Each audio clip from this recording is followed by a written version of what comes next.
মন্দারমণি ভ্রমণের দ্বিতীয় পর্বে সকল দর্শক বন্ধুকে স্বাগত।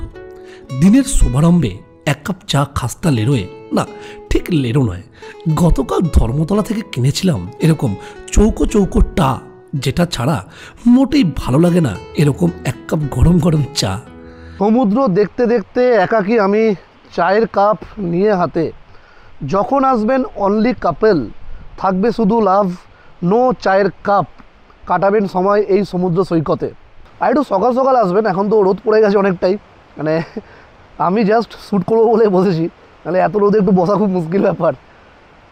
আর কালকে এমনিও রাত করে ঢুকেছি, আপনারা দেখেছেন গত পর্বে, তো আজকে একটু ওই জন্য উঠতে দেরি হয়েছে, তো চা খাচ্ছি একটু বেলাতেই।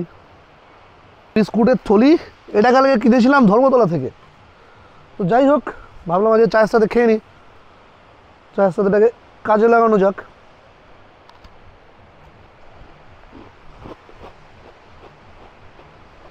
খুব সুন্দর কিন্তু খেতে, ভেবেছিলাম যে নরম হয়ে যাবে, মিলিয়ে যাবে, প্লাস প্লাস্টিকেও যেন ভালোভাবে গিট পাকিয়েছিলাম, খুব ভালো রয়েছে, একদম খাস্তা এবং খুব সুন্দর।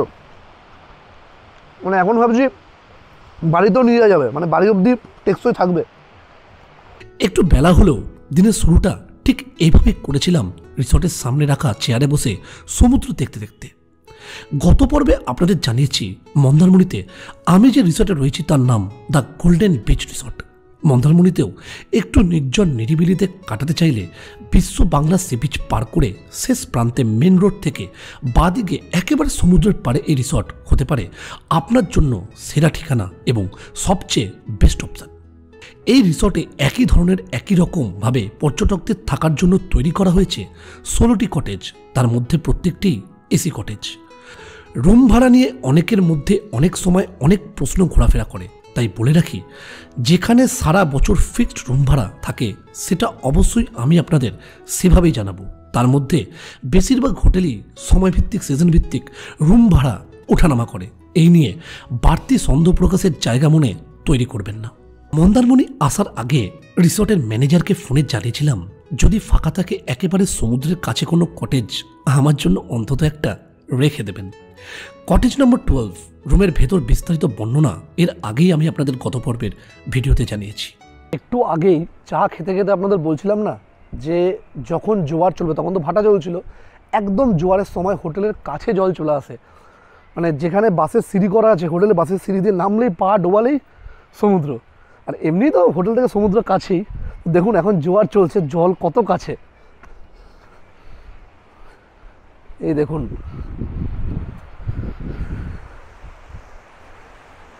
দেখেছেন কোথায় চলে এসছে জল, দেখুন, আর তখন কোথায় ছিল। চলুন একটু নামা যাক।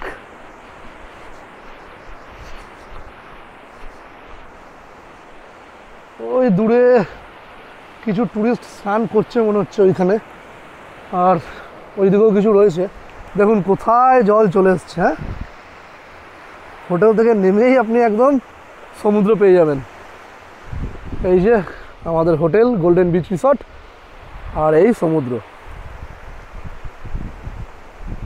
মন্দারমণি সমুদ্র কিন্তু একটু বরাবরই শান্ত প্রকৃতির। আমি আগেও যখন মন্দারমণি এসেছি তখনও দেখেছি, এখনও সেই পুরী বা মানে ওল্ড দীঘার মতন সেই উচ্ছ্বাসটা নেই ঢেউয়ের। পুরী তো চরম, পুরীর ঢেউ তো চরম, ওর সাথে মানে কারোর তুলনা করাই চলে না। দীঘা বা মন্দারমণি বা বকখালির সাংঘাতিক ঢেউ পুরীর। এই সমুদ্র একদম শান্ত, এই মন্দারমণি বিচ।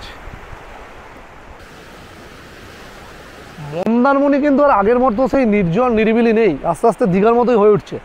তাও যদি আপনি একটু নির্জন নিরিবিলি চান, মানে একটু ফাঁকায় ফাঁকায় থাকবেন, কোনো ভিড়ভাট্টা থাকবে না, তাহলে কিন্তু বলবো এই যে যেখানটা আমি রয়েছি গোল্ডেন বিচ রিসর্ট, এর ডান দিকে বাঁ দিকে তাকালে কিন্তু টুরিস্ট সংখ্যাও কম, হোটেলেরও সেই ঘিঞ্জি ব্যাপারটা নেই, কয়েকটা লাইন দিয়ে পরপর 5-7টা হোটেল আছে। হ্যাঁ, তারপরে আবার কিছুটা ফাঁকা জায়গা, তারপরে একটু এগুলো এদিকে বিশ্ব বাংলা সি বিচ, ওখানটা কিন্তু মানে একদম সেই মারমার কাটকাট অবস্থা, প্রচুর হোটেল, বাজার, দোকান পাট। আমি যাবো বিকেলবেলা আপনাদের দেখাবো। তো নির্জন নিরিবিলিতে থাকার জন্য কিন্তু এই জায়গাটা যেখানে আমি রয়েছি গোল্ডেন বিচ রিসর্ট একদম ঠিকঠাক। এখানে কোনো না কোনো আশেপাশে হোটেলে থাকলে আপনি চাইলেই একদম সমুদ্র পেয়ে যাবেন কাছে, নেমে স্নান করে নিন ইচ্ছে মতো, যতক্ষণ খুশি আপনার। দেখুন চারপাশটা দারুণ দারুণ। আর এই চারপাশের দৃশ্য দেখে একটা কথা না বলে থাকতে পারলাম না, আমার কিন্তু মনে পড়ে যাচ্ছে মৌসুনি আইল্যান্ডের কথা। ঠিক সেরকম মৌসুনি আইল্যান্ডটা যেরকম ফাঁকা ফাঁকা, মানে এখানে যদি চোখ বন্ধ করে নিয়ে আসা হয় কাউকে, বুঝতেই পারবে না যে সে মন্দারমণিতে আছে না মৌসুনি আইল্যান্ডে আছে। পুরো ওরকম লাগছে। আমি যদি সমুদ্রের দিকে মুখ করে দাঁড়াই, আমার পেছন দিকটা যখন আমি তাকাচ্ছি, পুরো লাগছে মৌসুনি আইল্যান্ড। মনেই হচ্ছে না যে আমি দীঘার কাছাকাছি মন্দারমণিতে রয়েছি।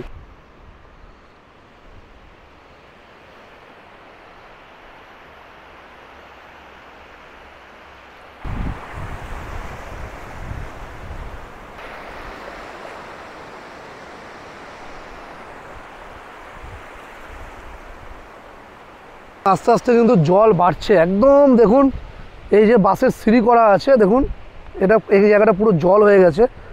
এই পর্যন্ত এখন সমুদ্রের জল আসছে, একটু ঢেউ বেশি হলেই এই অবধি জল চলে আসছে। আর আমি এখান থেকে বিশ্ব বাংলা সি বিচ দেখতে পাচ্ছি ওই দূরে। আমি জানি না ক্যামেরায় কতটা কি মানে বুঝতে পারছেন আপনারা, বাট একটা ট্রাই নিতে পারেন। এই বিচ দিয়ে কিন্তু হেঁটে হেঁটে যখন ভাটা চলবে, জোয়ারের সময় তো হবে না, যখন ভাটা থাকবে তখন সমুদ্রের জল অনেকটা দূরে থাকে, অনেকটা দূরে প্রায়, তো তখন কিন্তু একবার হেঁটে হেঁটে এখান থেকে বিশ্ব বাংলা সি বিচ যেতে পারেন। আরেকটা জিনিস আপনাদের দেখাই, এক সময় এটা প্রচুর পাওয়া যেত, এখন প্রায় বলতে গেলে বিলুপ্ত হয়ে গেছে। দেখুন এই যে এইটা, এটাকে আমরা বলতাম ঝিনুক। এক সময় প্রচুর সংগ্রহ করতাম সমুদ্রের পাড়ে, সেগুলো এক জায়গায় জমা করে বাড়ি নিয়ে যেতাম, বাড়িতে গিয়ে রেখে যেতাম সাজিয়ে। এখন এগুলো প্রায় দেখা যায় না বললেই চলে। আমি পুরী সি বিচে গিয়েও বলেছিলাম এই কথা, প্রচুর খুঁজেছিলাম পুরীতেও, পুরীতে কিন্তু দেখা পাইনি, বাট এখানে এসে এটা দেখতে পেলাম, খুঁজে পেলাম, ভালো লাগলো।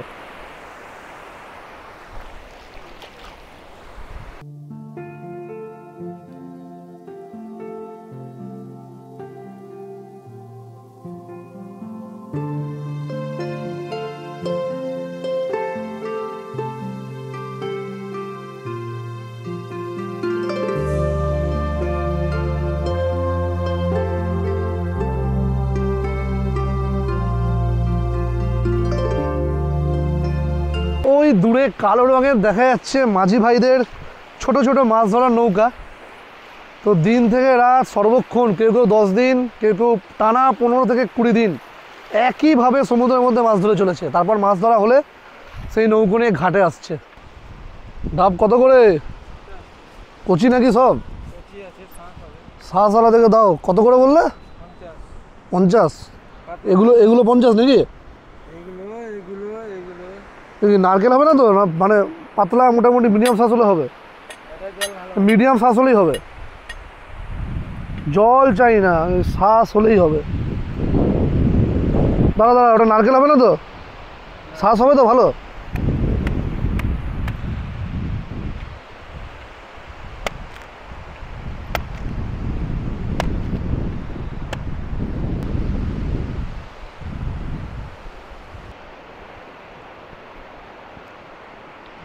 জল তো মিষ্টি আছে। ডাব যখনই আমি খাই, ওই শ্বাস না তাকে খাবো না। শুধু জল খেয়ে আমার মন ভরবে না, পেট ভরবে না, শ্বাস লাগবেই। খুব একটা মোটা নয় নাকি গো?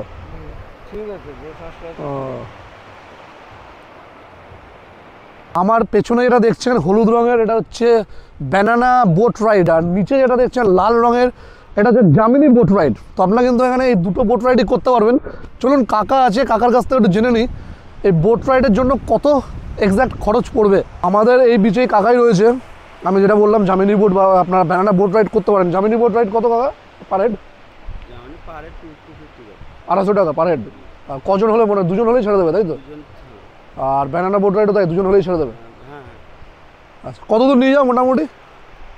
5 কিলোমিটার আপ ডাউন রাউন্ড। আচ্ছা, মানে 2.5 কিলোমিটার যাবে, 2.5 কিলোমিটার আসবে, ওই নৌকো অবধি নাকি? ওইটা হবে, ওরকম হবে? কত দূর? কত দূর হবে? ও, ব্যাপারটা হলো রয়েছি আমি একা। হ্যাঁ, একা গেলে মোটামুটি ডবল খরচা পড়ে যাবে। কাকাকে তাই বললাম নাম্বারটা নিয়ে নাও, কালকে অবধি আছি, যখন হোক ডাকবে, আর একজন 3 জন 2-3 জন জোগাড় হলে রাইড করবো।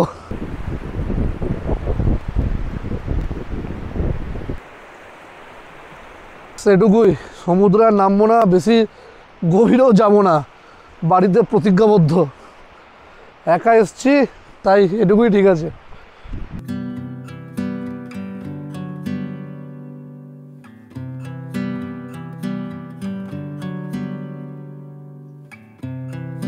যা বাইরে রোদ, ভেবেছিলাম এই দেখুন দেখাচ্ছি আপনাদের, এই যে গোল টেবিল করা আছে না, এখানে বসে খাবো চেয়ার নিয়ে, বাট এত রোদ বাইরে বসার জো নেই।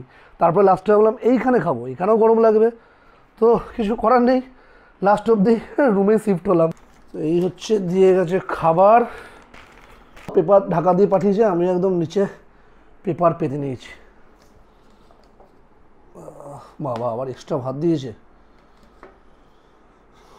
বাইরে যাইনি, যেহেতু হোটেলেই রেস্টুরেন্ট রয়েছে, তাই ভাবলাম দুপুরে লাঞ্চটাই হোটেলেই করি। আর এই হচ্ছে আমাকে দেওয়া হোটেলের তরফ থেকে, কমপ্লিমেন্টারি নয়, এটা আমাকে এক্সট্রা পয়সা দিতে হয়েছে লাঞ্চের জন্য। এই হচ্ছে আজকের লাঞ্চ। আমি পমপ্লেট মাছটা বলেছিলাম সর্ষে দিয়ে করতে, ভেটকিটাও সর্ষে দিয়ে করে দিয়েছে।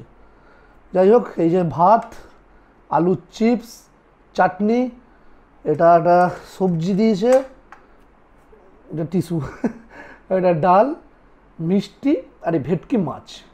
পমপ্লেট মাছ বাদে এই যে ভেটকি মিল যেটা আমি দেখালাম আপনাদের, এটার দাম পড়েছে 350 টাকা।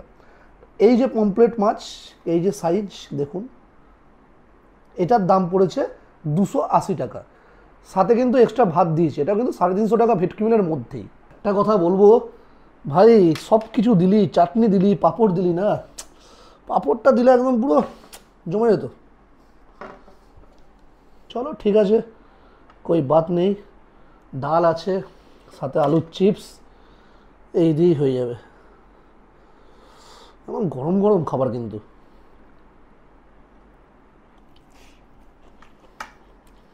আমি বাইরে কোথাও গেলে না, মানে এই মাছ কখনোই খাই না। আপনারা জানেন, আপনারা যারা আমার ভিডিও দেখেন, বরাবরই চিকেন, মাটন অথবা ডিম এর মধ্যে দিয়ে চলে যাই। কিন্তু এরকম কোনো স্পেশাল জায়গা এলে, মানে দীঘা, পুরী কিংবা মাছের কোনো জায়গা যেখানে মাছ বিখ্যাত, সেরকম জায়গা এলে মাছটা ট্রাই করি। তবে সব জায়গা থেকে নয়, বিশ্বস্ত কোনো হোটেল থেকে, মানে যে হোটেলে আছি অথবা কোনো ভালো হোটেল, সেখান থেকে। সব জায়গায় যে কী মাছ খাওয়াবে, কী মাছ দেবে, তার কোনো ঠিক নাই।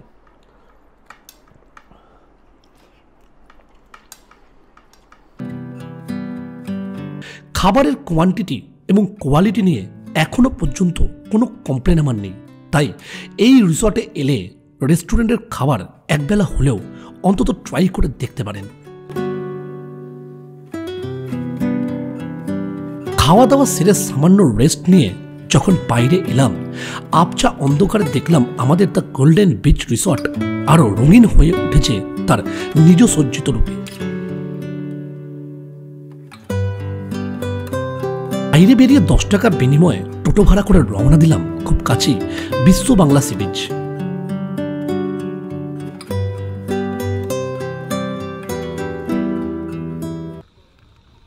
বিশ্ব বাংলা সি বিচ কত? চলো।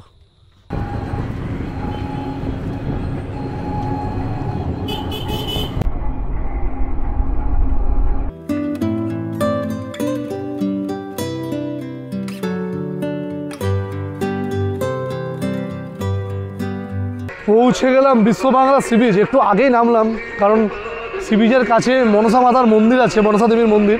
ওখানে বড় করে দুর্গাপুজো হচ্ছে, মাইক বাজছে, আপনারা আশা করি শুনতে পাচ্ছেন। তো ওই জন্যই একটু আগে নামতে হলো, নাহলে আপনারা কথাগুলো শুনতে পেতেন না। জানি না এখনও কতটা স্পষ্ট শোনা যাচ্ছে। তো বিশ্ব বাংলা সি বিচ যেটা জানলাম, দুটো রয়েছে। মানে একটা তো আগে থেকে জানতাম, পুরনো সি বিচ, বিশ্ব বাংলা সি বিচ, ওটায় আগেও আমি অনেকবার এসেছি। পেছনে একটা বিশ্ব বাংলা সি বিচ রয়েছে, এই যে আমাদের হোটেলের পেছনে, আমাদের হোটেল তো এইদিকে গোল্ডেন সি বিচ, তার পেছনে একটা সানসিটি রিসর্ট রয়েছে। ওই রিসর্টের পাশেই বিশ্ব বাংলা সি বিচ আরও একটা নতুন করে তৈরি করা হয়েছে। সেখানে মানুষজন যায়, কিন্তু এখানে মানুষজনের সংখ্যাটা বেশি।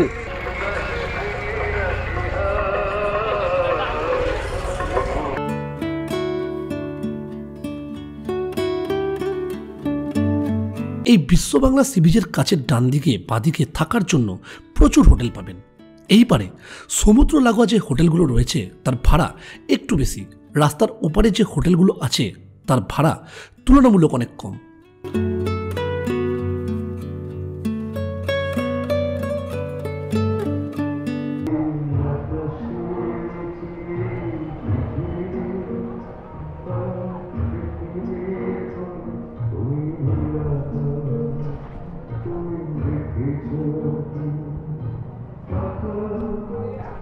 সবেমাত্র পুজোর শুরু, তাই পর্যটকদের আনাগোনাও এখনো পর্যন্ত বেশ কম। তবে আর 1 থেকে 2 দিনের মধ্যেই মানুষজনের ভিড়ে এর চিত্র পুরোপুরি বদলে যাবে। তাই প্রশাসনের কাছে আমার একটাই প্রশ্ন, পর্যটকদের সংখ্যা যেহেতু হাতে গোনা, তাই গোটা সমুদ্র পাড়ে কি আলো জ্বালানোর প্রয়োজনীয়তা কি মনে করা হয়নি?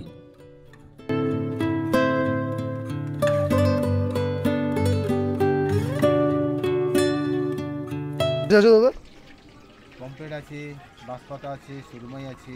পমপ্লেট কত? পমপ্লেট 60 টাকা আছে, 120 টাকা আছে। এটা কত? এটা 120, 60 টাকা। আর বাঁশপাতা 80 টাকা, সুরমাই 70, আর রামচাঁদা মাছ আছে 60 টাকা, জাবদা 100, টুনা 100। মন্দারমণিতে এলে আগে মাছ ভাজার দোকান চোখে পড়তো 1টা থেকে 2টো। পর্যটকদের বর্তমান চাহিদা অনুযায়ী এর প্রভাব বেশ ভালোই লক্ষ্য করা যায়।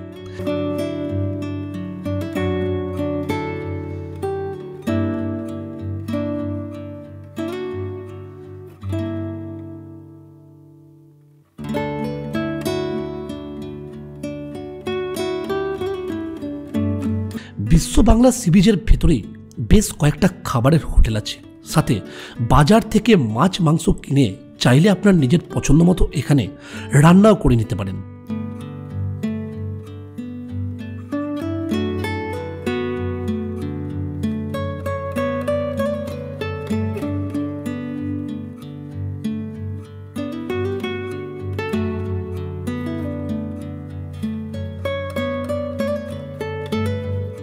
সন্ধেবেলায় বেশ কিছুটা সময় এখানে কাটিয়েছিলাম। তারপর মনে হলো যতই থাকুক সমুদ্র পাড়ে নিত্য নতুন খাবারের বাহার, হোটেলে ফিরেই করব আমি সন্ধেবেলার পর্যাপ্ত আহার। একটা জিনিস খারাপ লাগলো, সেটা হলো বিশ্ব বাংলা সি বিচে আলো রয়েছে কিন্তু কোনো আলো জ্বালানো হয়নি।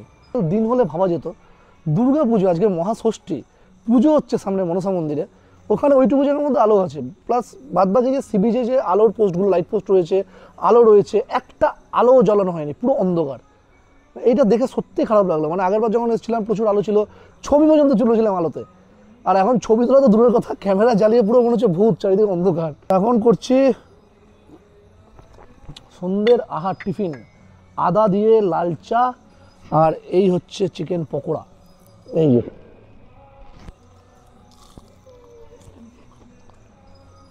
হাফ প্লেট চিকেন পকোড়া, 100 টাকা দাম।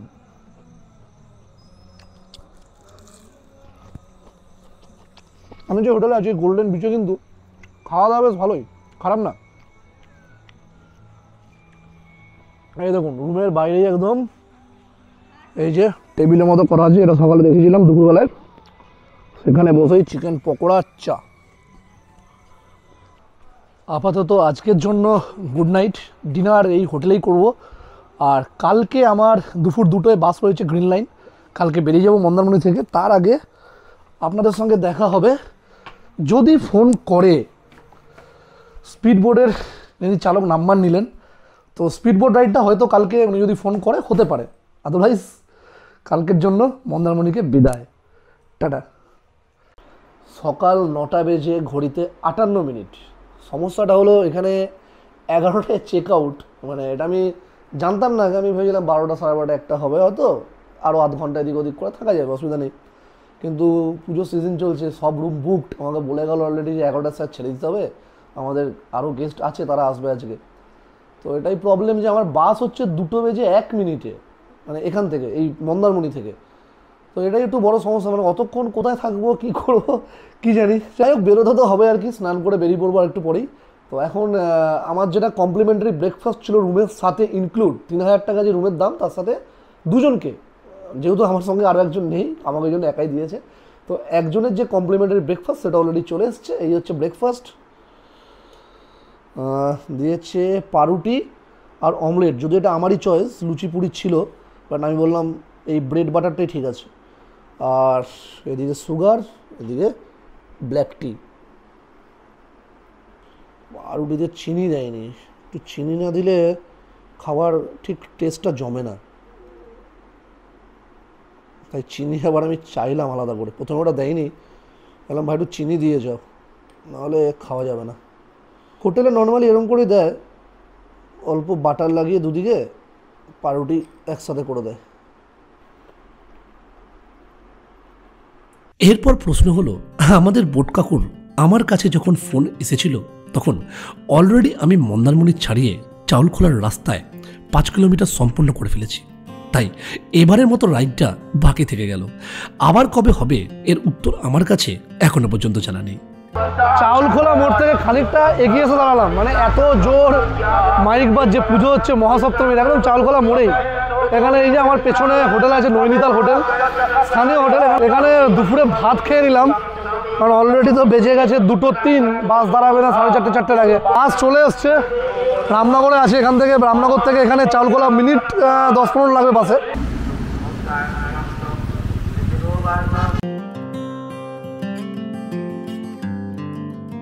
গ্রিন লাইন ভলভো পরিষেবা মন্দারমণি থেকে কলকাতা আমার ভাড়া পড়েছে মাত্র 262 টাকা। এরপরে গল্প তো আরও বাকি।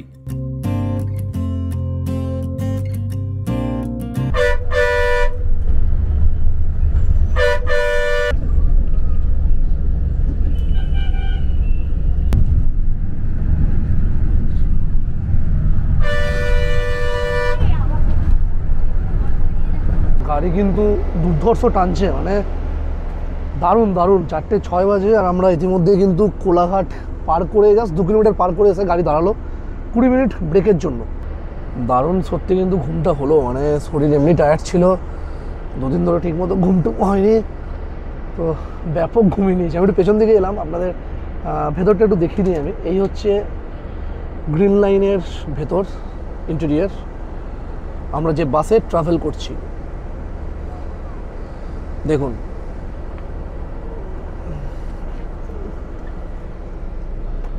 এখানে সিট সংখ্যা রয়েছে 44টা, এই লাস্টের 4টে নিয়ে।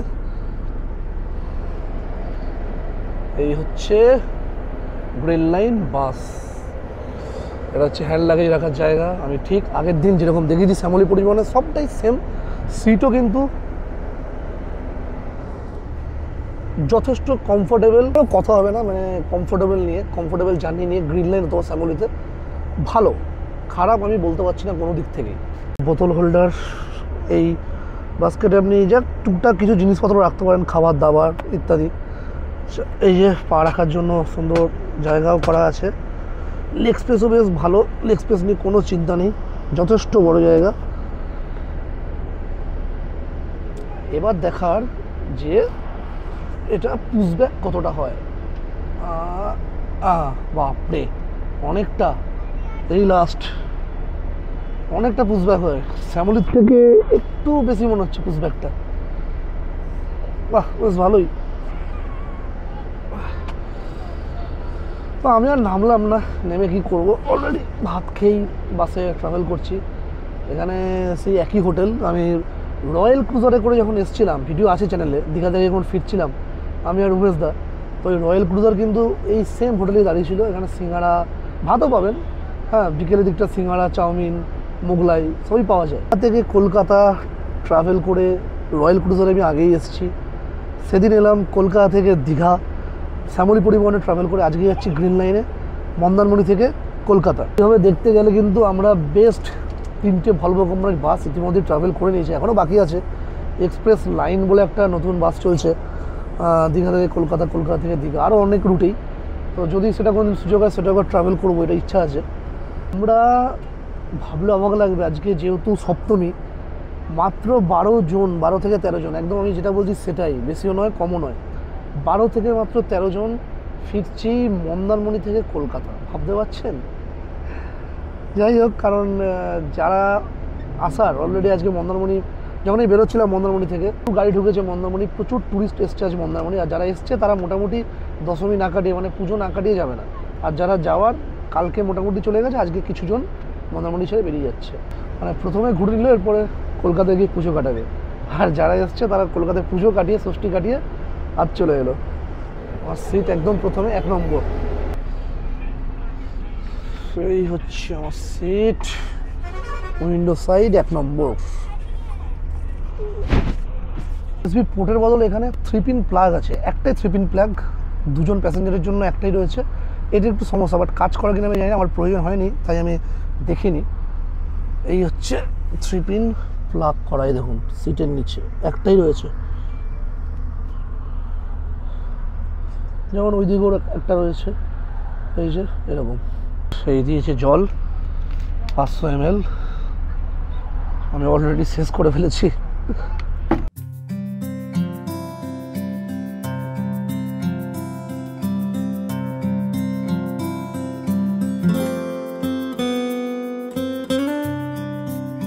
গ্রিন লাইন ভলভো পরিষেবা তখন তার ছন্দের গতিতে চূড়ান্ত বেগে, সবচেয়ে আগে সামনে বসে এই উপলব্ধির মাত্রা কিন্তু একেবারে অন্যরকম ছিল আমার জন্য।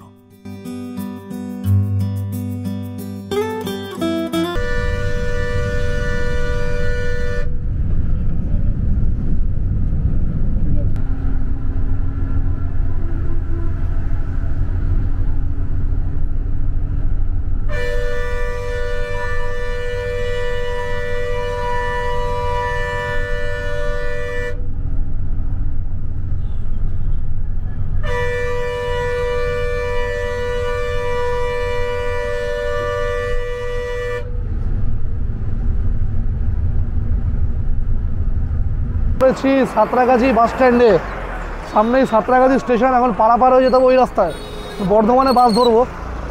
অত্যন্ত ব্যস্ত রাস্তা, যাই পাবো তাতেই চলে যাবো, দুর্গাপুর হোক, আসানসোল হোক, বর্ধমান হোক, কোনো ভলভো বাস হোক, যা পাবো।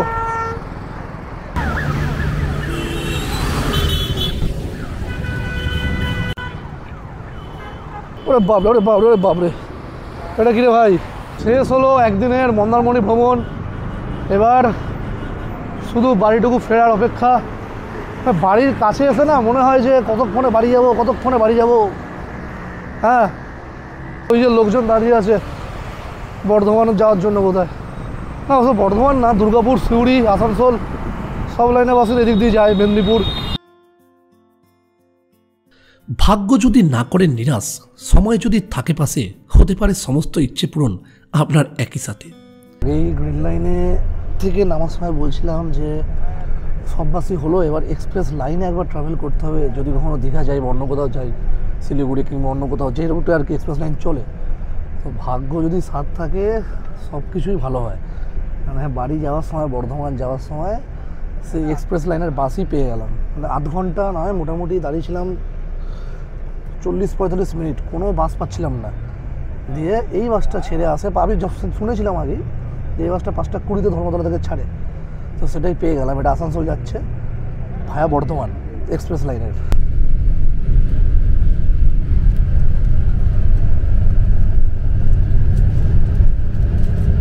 দেওয়া হলো বাস ছাড়তেই দেওয়া হলো একটা করে বারবন ক্রিম বিস্কুট, সাথে ভেইলির 500 ml একটা জলের বোতল। ভ্রমণের গল্প আপাতত এটুকুই। আগামী 5টি পর্বে আপনারা দেখতে পাবেন বিভিন্ন নতুন, বিভিন্ন অদ্ভুত জায়গার ভিন্ন স্বাদের অভিজ্ঞতা। ততক্ষণ ভালো থাকবেন, সুস্থ থাকবেন।